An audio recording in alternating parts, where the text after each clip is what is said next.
Shalom. First and foremost, I want to give all praise, glory, and the highest honor to Yahweh, Bahasham, Yahweh Shai, Bahasham, Racha, Kodash. Double honors to the elders and apostles of Great Millstone, and Shalom to the hopeful elect worldwide. So, I basically just woke up a couple of minutes ago, and I saw a dream by night, man, and I just want to speak on it immediately so I don't forget it, because it was, I perceive it was a very beautiful dream. So let me just first read the scripture. It's book of Psalm, chapter 34, verse 7. The angel of the Lord Yahweh Hashem Yahweh Shai encampeth round about them that fear him and delivered them. Salakia. So in the dream, I was with two other people, and they were like, it's funny because before I went to sleep, I was watching Lord of the Rings. So I was with two other people, and they were like these hobbits. Okay, these goofy but good-looking people. Okay, short, goofy but good-looking people. Okay, and we was driving with a car, and there was a path that it was narrow. Okay, so it was so narrow that only one car could pass by it at the time, and we had to drive like 30 kilometers to get to our destination. And then, because of the condition, okay, there was some kind of a mud that came to the front window of the car, in so much that it was impossible to see anything. You could not see forward. When I'm telling that the vision was totally blocked, I mean it was totally blocked, man. And I tried to apply, the front window scrappers, those things that you clean your front window with, or that you use when it's raining and stuff, okay, to clean up the mess. But it just didn't work, man. And I was driving quite fast. I was driving like 60 or 70 kilometers per hour. I don't know how much that is in miles, maybe like 40 miles per hour, 45 miles per hour, something like that. And then there was a moment I noticed that, damn, I'm using these window scrappers, front window scrappers, but it's not working. I'm not seeing anything. And there was even the thought that came to mind, okay, what if there's a car that is coming towards us, and that there would be a crash, and that would be a very catastrophic crash, because the worst crashes are those when cars collide. They drive at each other. Those are often fatal crashes. So that lasted, I would say, for about 10-15 seconds. That at that narrow road, I was driving quite fast, again like 40-45 miles per hour, 60-70 kilometers per hour. And then I just prayed. I prayed to Yahweh Hashem Yahweh Shai that we would be okay, and that there would not be any injuries, and that it would all go well. So then, out of nowhere, the vision cleared up.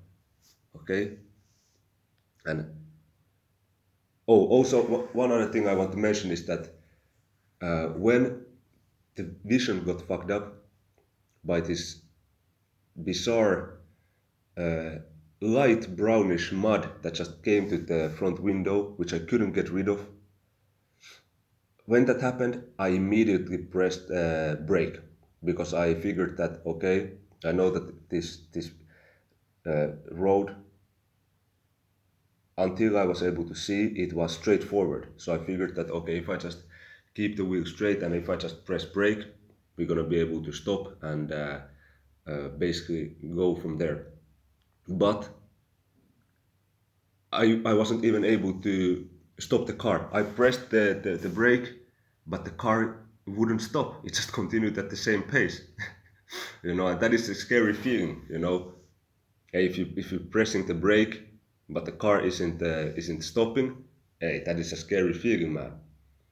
But what happened then is that after 15 seconds, 10-15 seconds of that, we was at a downhill, and all of a sudden I see the vision clearing up, and also I'm seeing that now the car is finally slowing down. And what is the craziest thing about it? It's what was at a downhill spot. Normally at downhill, it should be even harder for the car to stop than if you just go in a straight, leveled ground. And then the vision cleared up. I was able to a little bit slow down the car, and I saw that, there's actually a must turn coming up. The road was changing. There was two options. You could turn left or you could turn right. But if you would just continue straight, you would go out of bounds, so to speak. You would go out of the road, because the road ended in that kind of a crossroad, like a T crossroad, that if you would go forward, you would be fucked. Okay, but exactly at that point, just before it, the vision cleared up, and I was able to slow down the car, and I turned right, and then we was basically delivered from the situation.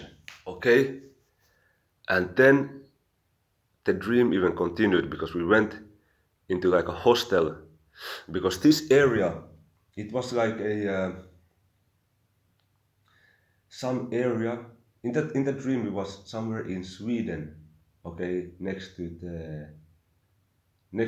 some lake or next to some sea, okay, but it was some or next to the sea or next to some lake, because it was some difficult conditions, and we was going to see some we was going to basically see some natural phenomenon, okay, by the sea or by the lake, okay, and there was some crib there we were supposed to stay in. But okay, so then we stayed in this hostel, and we was ready to spend the night there, and then I had already in my mind to inquire of someone that, hey, what is going on with that road? Why was I not able to see? Why was there this mysterious mud that came to the front window? And the the two hobbits was staying in the room, and at that point I went to the counter of the hostel, and I explained, and as I was explaining that situation, the dude, who he looked like an Israelite foreigner, okay, he looked like a so-called Caucasian with a beard, okay, and this also proves, man, that the Israelites are not only looking like so-called Negroes and Latinos and Native Americans, because that dude looked like straight up Caucasian, but he just had a beard. And when I was telling him that, we was driving and the vision got blurred, but then it, cleared up, then out of nowhere he just said, "Oh, praise to Yahweh B'Hashem Yahweh Shai." And I was shocked, man, because hey, imagine you just in a random hostel, okay, somewhere in the north of Sweden, and you're telling a testimony, and all of a sudden the dude is just saying, "Oh, praise to Yahweh B'Hashem Yahweh Shai." So I was so happy at that point, and I was saying like, "Hey," and I also said like, "Oh, praise to Yahweh B'Hashem Yahweh Shai," and I said, "Hey, man, so we started to speaking, and he said he had been following the elders and apostles of GMS for 3 years, okay, and it was a very cool moment. So then he said that there is some demons, okay, which, let me get some scriptures at this point. So this is the book of 2nd Ezra chapter 7 verses 6 and 7. there is also another thing, a city is builded and set upon a broad field and is full of all good things. The entrance thereof is narrow. Okay, this is a narrow path to the kingdom. Those says that in Matthew chapter 7, verses 13 and 14. A city is builded and set upon a broad field and is full of all good things. The entrance thereof is narrow. Okay, that was like a super narrow path we was driving, and is set in a dangerous place to fall, like as if there were fire on the right hand and on the left deep water. Okay. Verse 8, and only one path between them both, even between the fire and the water, so small that there could but one man go there at once. Okay, so what is fire on the right hand and deep water on the left, they represent these challenges, okay, these temptations, and these difficulty of this path. Okay, that if you take a if you get out of the road, you're gonna be fucked. Okay, you're gonna fall away, and we have all kinds of demons messing with us and stuff like that. That's why, as it says in Ephesians chapter 6, we need that. We need to be clothed in that armor of the Most High, in that spiritual armor. Okay, so what happened then is that the dude at the counter of the hostel, he says that there's actually some demons on the road, some demons attached to that road, which they have a way to hinder your front window of the car, with this kind of a mud that you are not able to see. And he said that there was some person who actually died. Okay, I don't know if they drove out of the road to the right or to the left or what happened, but he just said that there was some person that actually died because of it, and that it is a tough thing. But then me and the dude at the counter, okay, we can say a brother. You see, he was he was in the faith. Me and his brother, we went outside.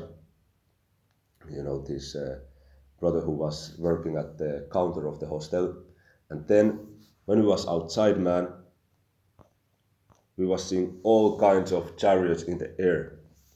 Like it was like it was beautiful. Just this, like if you type into the Google, let me actually do it. So I just typed UFO ship. It just more. Yeah, so I just typed UFO ship, and this is how the chariots looked, man. Okay, they looked exactly like this, or very close to this, and they was just flying in some crazy patterns, man. It was like an exhibition that we was just following. They was driving in crazy patterns, man, going super fast and then driving like unorthodoxly, just making some patterns that that with ESO's technology you couldn't do, man. God, this kind of chariots, man, and we was just in awe, but like in like rejoicing at heart, we was looking at these sights, and there was also some other signs in the heaven, like the heaven, that there was some different lights, some red lights and stuff like that. Like the skies was like speaking, okay, which looked like some red lasers. And this is spiritual because the chariots, when they come back, they're going to shoot laser beams at 2/3 of our people and at the wicked nations. Okay, it's only for the elect of the nation of Israel that they're going to show mercy. Okay, that's in the book of Matthew chapter 24, verse 30 and 31. Okay, they're going to gather the elect from the four corners. But for the rest, it's going to be judgment by these laser beams. But those lasers, they in that dream, they wasn't tied. They wasn't tied together to the chariots. They was just in the sky, by their own. But I perceive, of course, because they are connected to the chariots in form of these laser beams they're gonna shoot. So I perceive that there is that connection. Okay. So let me actually close up the video with Book of Jeremiah chapter 10, Jeremiah chapter 10 verse 2. Thus saith the Lord Yahweh Hashem Yahushai, learn not the way of the heathen, and be not dismayed at the signs of heaven, for the heathen are dismayed at them. So we wasn't dismayed, which goes into being afraid. We was looking at them in awe and in admiration and in rejoicing. Okay, because we know that these chariots are the vehicles or salvation for the elect of the nation of Israel. And then after that, the dream kind of ended. We was just looking at these sights in the heaven, and I was asking also from the brother at the hostel, how can we go to that destination? How can we drive there? Should I drive slower? Stuff like that. But that was pretty much the dream. So I just wanted to record it so I don't forget it. So there it is. All praise to Yahweh, Bahasham, Yahweh Shai, Bahasham, Racha, Kodash. Double honors to the elders and apostles of Great Millstone, and Shalom to the hopeful elect.